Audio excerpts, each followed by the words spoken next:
Before I start my story, please subscribe to this channel because here we share powerful Nigerian stories about family, betrayal, love, pain, justice, and life lessons that many people are afraid to talk about. If you enjoy emotional stories that touch the heart and teach real lessons, subscribe now and stay with me till the end.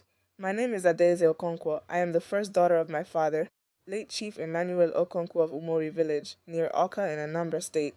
I am married now, living with my husband in Port Harcourt, but no matter where marriage carried me to, my father's compound was still the place my heart recognized as home. Papa used to call me Ada M. Anytime he said it, I would smile because I knew he was not just calling my name. He was reminding me that I was his first child, his first joy, the first small hand that held his finger when he became a father. I had two brothers, Chuka and Obina. Chuka was the second child, loud, proud, always behaving like the family crown was already on his head. Obina, the last born, was quiet when elders were around, but behind closed doors, his mouth was sharper than pepper. When Papa was alive, he never treated me like an outsider because I was a girl. In fact, whenever people joked and said, "Chief, your daughter will soon marry and leave this house," Papa would laugh and reply, "A daughter does not stop being blood because bride price was paid." Those words stayed in my heart. Papa had land. Not too much to make us billionaires, but enough to carry family respect. There was one particular land close to the express road near the new filling station. When we were children, it was just bush, cassava stems, mango trees, and red sand. But as development started reaching our village, that land became gold. Papa used to take me there when I was young. He would stand under the old mango tree and say, "Adaeze, this land is not just sand, it is memory, it is sweat. It is the reason your grandfather did not bow to hunger. I never forgot." Years later, I got married to my husband, Kelvin, and moved to Port Harcourt. Life became busy: children, business, school fees, rent, marriage responsibilities. I was not coming home every weekend like before, but I always called Papa. When he fell sick, I came home many times. I cooked for him. I bought drugs. I paid hospital bills when my brothers were giving excuses. Chuka would say, "Sister, I am expecting money next week." Obina would say, "My business is tight now." But when Papa needed someone to sleep beside him in the hospital, they suddenly became very busy. I did not complain. I did what a daughter should do. Then Papa died. That day, something inside me broke in a way I could not explain. During the burial, my brothers acted like responsible sons in front of everybody. They wore expensive white senator. They shook hands with chiefs. They spoke big English. They told people, "We will continue our father's legacy." I stood in my black lace wrapper and watched them. People came to me and said, "Adaeze, take heart." But behind those sympathies, I could already feel something changing. The way my brothers were moving around, whispering with uncles, collecting envelopes, discussing with surveyors, I knew they were already seeing Papa's death as opportunity. After the burial, I returned to Port Harcourt. For 6 months, nobody called a family meeting. I expected Chuka to call and say, "Sister, let us discuss Papa's properties." But he did not. Obina too did not call. Anytime I asked, they would dodge. One afternoon, I called Chuka. "Chuka, what is happening with Papa's land near the express road?" He laughed. "Sister, which land?" I sat up immediately. "What do you mean by which land?" "The land near the new filling station." He cleared his throat. "Ah, that one. We are handling it." "We?" I asked. "Who is we?" "Me and Obina." "Sister, don't worry yourself. You are married now. Your husband's people will take care of you." For some seconds, I did not talk. I was holding my phone in my hand, but it felt like I was holding fire. "Chuka," I said slowly, "what did you just say?" He changed his voice. "No vex. I don't mean it like that. But you know how these things are. Family land is for the sons." I laughed, but it was not because anything was funny. "Family land is for the sons?" "The same land Papa showed me with his own mouth. The same Papa who said I should never forget it." "Sister, that one was emotional talk. You know old people." That sentence entered my chest like a knife. Old people? My father's promise became emotional talk because he was dead? I did not argue further. I ended the call. That night I could not sleep. My husband noticed. "Adaeze, what is wrong?" I told him everything.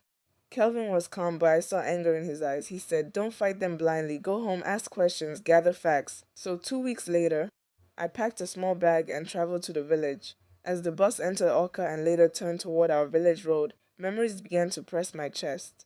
I remembered Papa buying me groundnut at the junction. I remembered Mama drying Gary in the compound. I remembered me and my brothers running barefoot in the rain.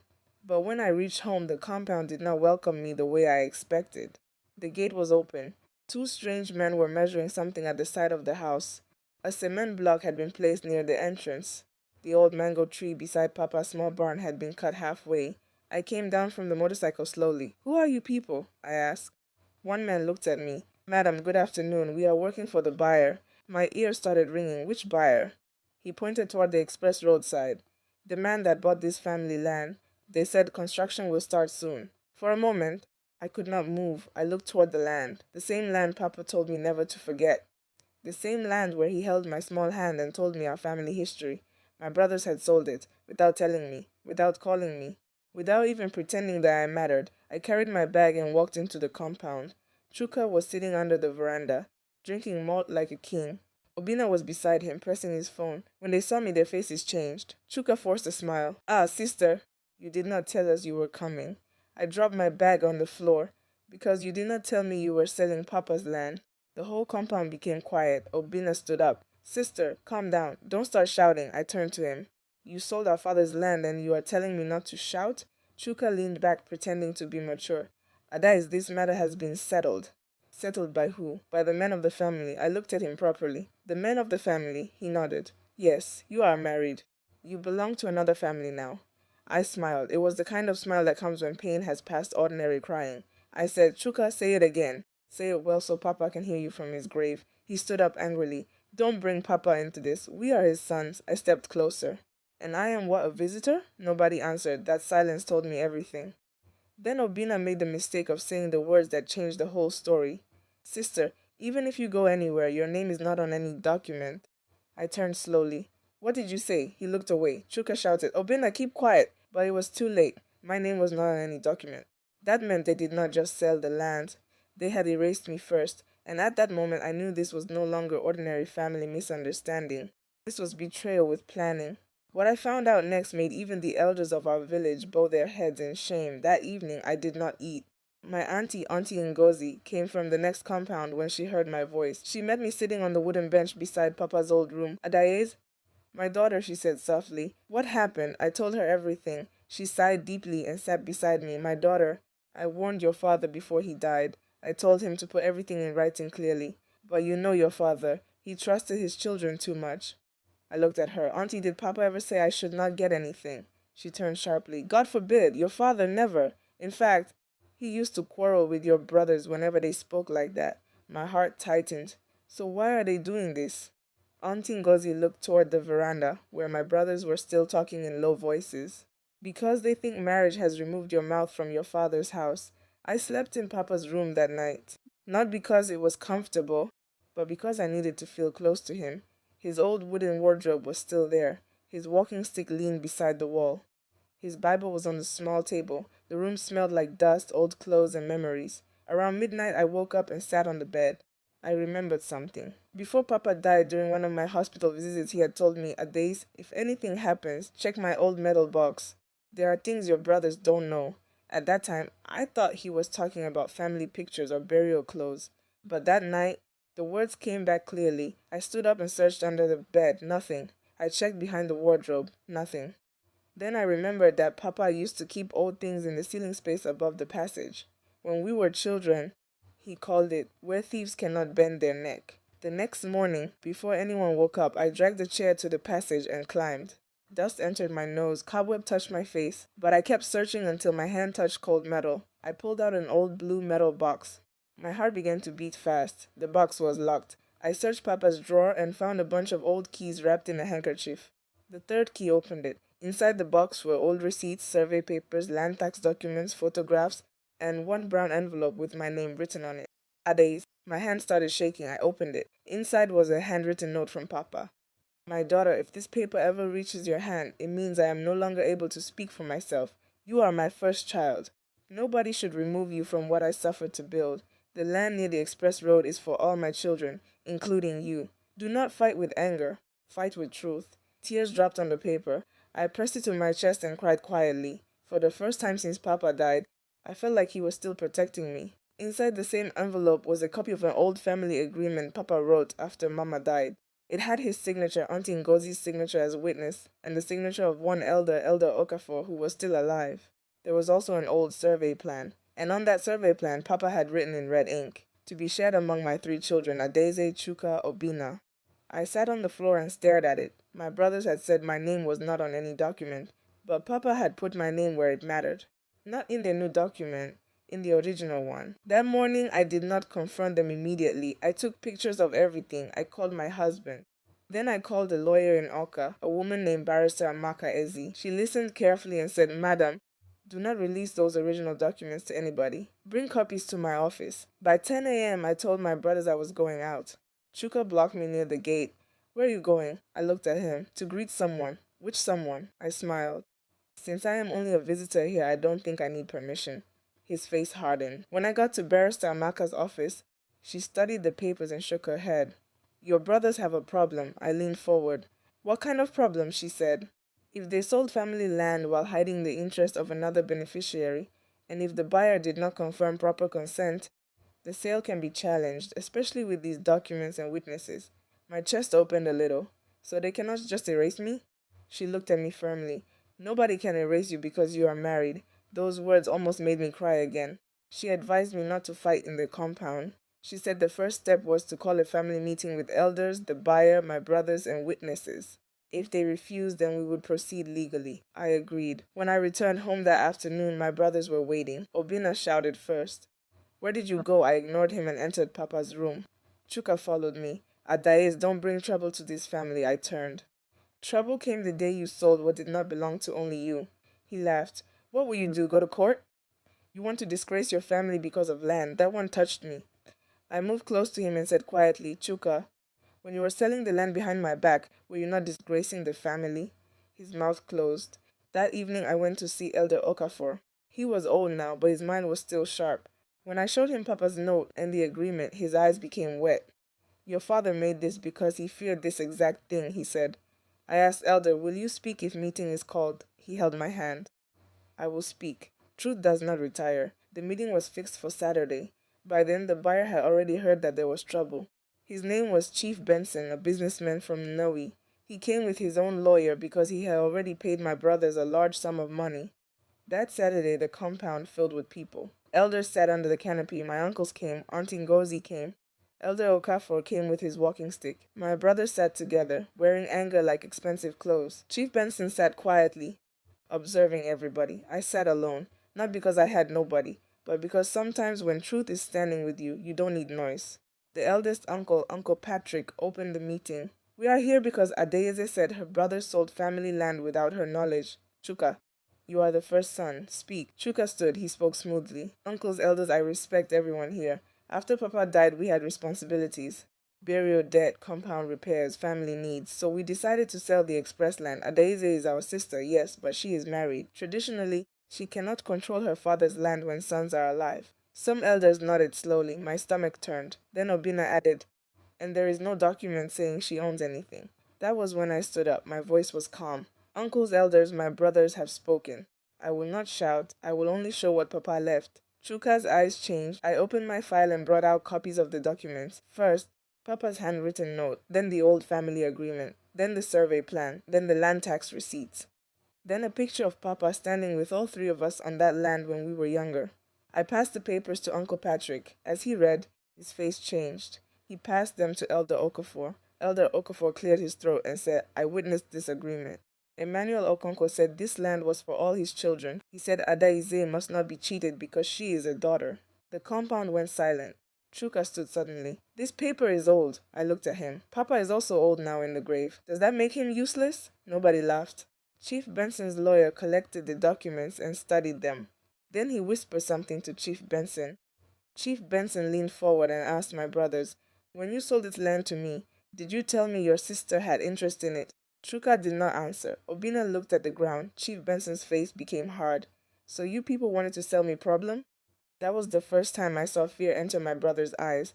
But the meeting was not over, because the next question came from Auntie Ngozi, and it scattered everything. She stood and said, Chuka, Obina, tell us how much you sold the land. Chuka frowned. Auntie? That one is not necessary, she shouted. It is necessary. Chief Benson looked surprised. I paid them 45 million naira. The whole compound exploded. 45 million. My brothers sold Papa's land for 45 million naira, and they did not give me 1 naira. They did not even tell me. I looked at Chuka. My voice shook, but I did not cry. 45 million naira, and you told me family land is for sons? He avoided my eyes. That day I understood something. Some people don't hate you because you did wrong. They hate you because your presence reduces what they want to steal. After Chief Benson revealed the amount, the meeting became hot. One uncle started shouting, Chuka, you people did bad. Another said, even if you wanted to sell, why hide it from your sister? But one elderly man still tried to defend them. In our tradition, daughters marry out. Before I could talk, Barrister Amaka stood up. She had arrived quietly with my husband, Kelvin. She greeted the elders respectfully and said, tradition should not be used as a cover for fraud. This woman is not a stranger. She is a child of the deceased. If her father clearly included her, nobody here has the moral right to remove her. The place became quiet. My brothers looked shocked to see a lawyer standing beside me. Chuka whispered, so you brought lawyer to family meeting? I answered, you brought buyer to family land. Chief Benson then stood. I don't want trouble. I bought land from people who presented themselves as the rightful owners. If there is dispute, I will pause all construction until this family resolves it properly.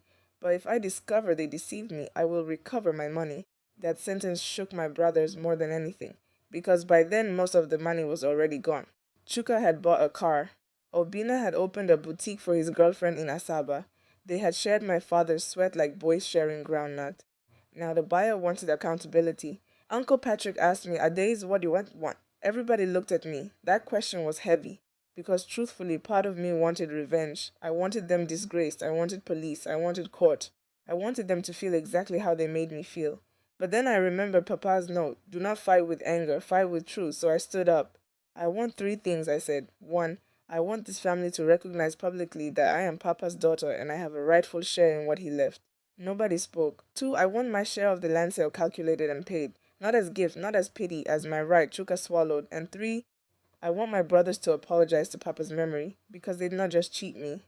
They disrespected the man who raised us. Obina's eyes became red. Chuka looked away. The elders discussed for a long time. At the end, they agreed that the sale would either be reversed or properly regularized with my consent.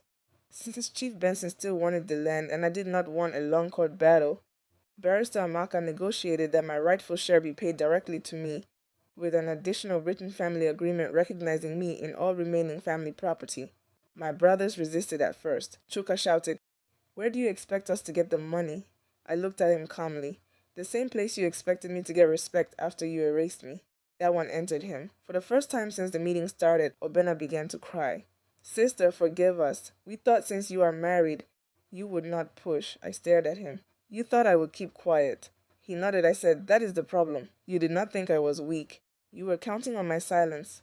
Chuka did not cry. His pride was still fighting him. But when Elder Okafor lifted his walking stick and said, your father will not sleep well with this kind of thing, Chuka finally bowed his head. He whispered, Sister, I am sorry. I did not answer immediately, because apology does not erase pain like chalk on blackboard, but it can open the door for healing if truth is standing beside it. Within 3 weeks, the agreement was signed. Chief Benson paid the balance properly through the lawyer's account. My share came to me directly. My brothers had to refund part of what they collected wrongly and sign documents confirming that I remained a recognized child of the family. But the sweetest justice was not the money. It happened 1 month later. We gathered again in the compound for Papa's memorial prayer. This time, nobody pushed me to the back. Nobody called me visitor. Nobody said, you are married now. During the prayer, Uncle Patrick asked all Papa's children to stand in front. Chuka stood. Obina stood. Then he looked at me and said, Adaeze, come, you are the first child. I stood slowly. My legs felt weak. For many years, I thought I only wanted fairness. But in that moment, I realized I also wanted to be seen. Not as somebody's wife. Not as another family's property. Not as a woman who came to beg, but as my father's daughter, as Papa's Ada. After the prayer, Chuka walked up to me quietly. Sister, he said, I have been ashamed. I looked at him. He continued, when Papa was sick, you were the one doing everything. But when land came, we pushed you away. I don't know what entered me. I said, greed entered you. He nodded slowly. Yes, greed entered me. That honesty softened something in my heart. Obina later came with his wife and knelt down. I quickly told them to stand up. I did not need public drama. I only needed change. But I told them one thing. Do not wait until your daughters grow up before you learn that daughters are children too. That sentence stayed in the compound. Today, the land near the express road is no longer ours. Chief Benson built a plaza there. Anytime I pass that road, I feel something in my chest, but I don't cry anymore. Because Papa's land did not just give us money. It exposed our hearts. It showed me that some family members only remember blood when they need your sacrifice. but forget blood when it is time to share blessing. It also taught my brothers that tradition without fairness is just selfishness wearing old clothes. And me, I learned that silence can look peaceful, but sometimes silence is the chair injustice sits on. I did not fight my brothers with insults. I fought with truth. I fought with documents. I fought with Papa's own handwriting. And in the end, the daughter they tried to erase became the one who reminded everybody what family really means. So if you are a daughter watching this, and people have made you feel like marriage removed your name from your father's house, listen to me clearly. You are not a visitor in the place where your childhood is buried.